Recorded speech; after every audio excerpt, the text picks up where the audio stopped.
তৃণমূল সরকারের আমলে তৎকালীন মুখ্যমন্ত্রী মমতা বন্দ্যোপাধ্যায় মহিলার স্বনির্ভর করতে চালু করেছিলেন লক্ষ্মীর ভাণ্ডার। মহিলাদের মাসে দেওয়া হতো 1500 টাকা। নির্বাচনে বিজেপি ইস্তেহারে বলেছিলেন ক্ষমতায় আসতে তারা 3000 টাকা দেবেন। যেমন আশ্বাস তেমন কাজ। 26-এর নির্বাচনে পালাবদলের পর বাংলার মসনদে বসেই অন্নপূর্ণা যোজনার ঘোষণা করে দেন মুখ্যমন্ত্রী। শুরু হয়েছে ফর্ম ফিল আপের কাজ। রাজ্য সরকারের তরফে অন্নপূর্ণা যোজনা প্রকল্পের জন্য দেওয়া হয়েছে 13 পাতার ফর্ম। পরিবারের সকলের তথ্য দিতে হবে তাতে, আর তা নিয়ে দানা বেঁধেছে বিতর্ক।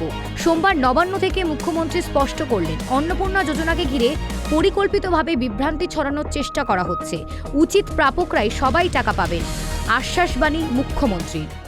আপনি ফর্মে দেখবেন প্র্যাকটিক্যালি 3টে পৃষ্ঠা ফিল আপ করতে হচ্ছে, বাকিগুলো ট্রাইব্যুনালে যার নাম আছে তার একটা পৃষ্ঠা আছে, সিএতে অ্যাপ্লিকেন্টের আছে, কাস্টের আছে, ওগুলোতে কার্যত কিছু নেই, এগুলো তো করছেন। দেখুন, সরকারের মানে জনগণের 36,000 টাকা বছরে দেবে।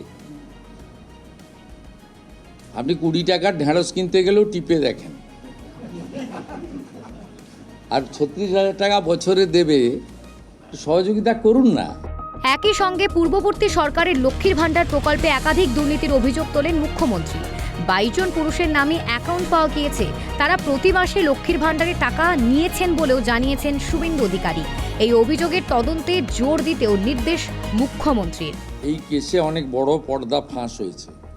এখনো পর্যন্ত 22টা ফলস অ্যাকাউন্ট পাওয়া গেছে, যেখান থেকে মহিলারা নয় পুরুষরা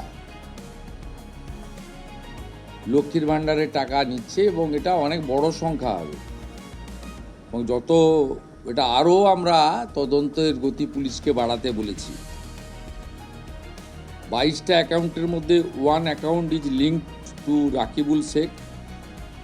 15টা অ্যাকাউন্ট পাওয়া গেছে মুস্তাফিজুর রহমান এবং তার স্ত্রী তুহিনা। এরা 15টা অ্যাকাউন্ট চালাচ্ছেন লক্ষ্মীর ভাণ্ডারে।